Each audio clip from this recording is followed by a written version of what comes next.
Ever wondered how the US president stays safe? It's a question that has captivated many for generations. The job of the President of the United States is one of the most demanding and perilous in the world. In this video, we're uncovering the top security measures protecting the leader of the free world. From technology to manpower, a complex web ensures the president's safety, 24 hours a day, 7 days a week. So buckle up, because we're about to break down the layers of protection that make up the presidential security apparatus. When it comes to protecting the president, the buck stops with the United States Secret Service. These highly trained men and women are the president's shadow, their constant companions in a world of ever-shifting dangers. The Secret Service is a multifaceted organization. You've got your close protection detail, those agents you see flanking the president at all times, ready to take a bullet if necessary. They're trained in hand-to-hand combat, tactical driving, and firearms, always assessing threats and maintaining a 360-degree security perimeter. Before the president even steps foot in a location, Secret Service advance teams are already on the ground, meticulously sweeping for explosives, securing routes, and coordinating with local law enforcement. And let's not forget the counter-assault teams, the elite operators standing by to neutralize any threat that dares to rear its head. Getting from point A to point B is a whole different ballgame. When you're the president, you've likely heard of the Beast, the president's heavily armored limousine. It's a rolling tank disguised as a car, equipped with bulletproof glass and run-flat tires. For air travel, the president has Air Force One, a Boeing 747 modified as a mobile command center. And then there's Marine One, the iconic presidential helicopter, always ready to whisk the president away.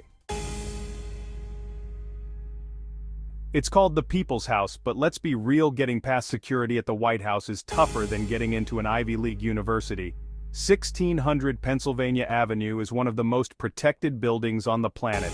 Layers of security start with physical barriers. Secret Service agents constantly patrol the grounds, with K-9 units trained to sniff out explosives, and sharpshooters ready to neutralize any threat. The no-fly zone is enforced by the U.S. Air Force, ensuring no unauthorized aircraft can approach. In the event of a crisis, communication is key. The president is always connected to a secure communication network, staying in constant contact with key officials worldwide. Encrypted phone lines, satellite communications, and secure video conferencing ensure real-time intelligence and orders. This network maintains government continuity even in dire circumstances, and no discussion is complete without mentioning the nuclear football. Protecting the president isn't just about reacting to threats, it's about anticipating them. That's where the intelligence community comes in. A vast network of agencies working tirelessly behind the scenes to gather information, assess risks, and neutralize threats before they even materialize. We're talking about agencies like the Secret Service, the FBI, the CIA, and the NSA, all sharing intelligence and coordinating their efforts to create a protective bubble around the president. In today's digital age, cyber attacks pose a very real threat, and the president is a prime target. Presidential security isn't just about guns and guards, it's also about ensuring the president's well-being, both on and off the job. That's why a team of medical professionals is always on standby, ready to provide immediate care in case of an emergency. The president's motorcade includes an ambulance stocked with state-of-the-art medical equipment and a supply of the president's blood type, just in case a transfusion is needed. The goal is to be prepared for any eventuality, ensuring that the president has access to the best possible medical care, no matter where they are in the world. Let's face it, no matter how many security measures are in place, there's always a chance that something could go wrong. That's why the US government has contingency plans in place for every imaginable scenario, from natural disasters to terrorist attacks to full-scale war.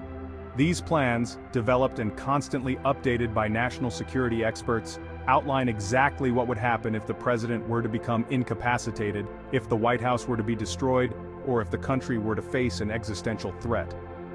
These plans include designated survivors, members of the cabinet who are whisked away to secure locations during high-risk events, ensuring that someone is always in line to assume the presidency if the worst were to happen.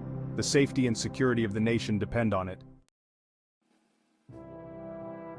As you've seen, the security measures surrounding the US president are nothing short of extraordinary. From the highly trained agents of the Secret Service to the fortified walls of the White House, every effort is made to ensure the safety and well-being of the most powerful person on the planet. With these comprehensive measures in place, the safety of the US president is always a top priority. But it's important to remember that these measures come at a cost, not just a financial one, but also in terms of the president's personal freedom and privacy. It's a heavy burden to bear, a constant reminder of the weight of the office and the ever-present nature of the threats they face.